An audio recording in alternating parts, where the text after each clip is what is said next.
столице Коми прибыла фура с тонной гуманитарного груза для граждан Донбасса от жителей Ненецкого автономного округа. Продовольствие везли по Зимнику. Здесь, в региональном офисе «Единой России», груз из НАО объединят с помощью, которую собрали жители нашей республики, а после отправят в распределительный пункт в Ростовскую область.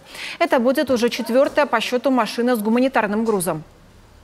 Там тоже люди собрали, откликнулись, собрали гуманитарную помощь, предметы первой необходимости. Им далеко очень везти, там, допустим, такое количество, как тонну на Донбасс и в Ростов, поэтому было принято решение привезти в Сыктывкар. Здесь мы уже нагрузим эту машину и 20-тонную машину отправим буквально в конце апреля, 4-ю, как вы знаете, по счету машину отправим на Донбасс. Формируя новую поставку гуманитарной помощи для тех, кто вынужденно оставил свои дома в ЛНР и ДНР и бежал в Россию, в этот раз особое внимание уделили товарам для пасхального стола. Хочу сказать, что 4-я машина формируется очень специфическим грузом.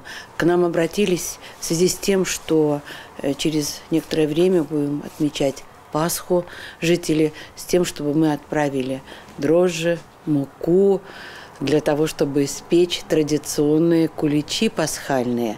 Ну и идет уже практически посевной сезон, и мы тоже отправляем по просьбе жителей семена для того, чтобы мы смогли выполнить все посевные работы в 2022 году. Это очень-очень важно. Сбор гуманитарной помощи в Коми продолжается. В Сыктывкарский офис «Единой России» приходят люди, приносят консервы, крупы, бутылированную воду, предметы личной гигиены.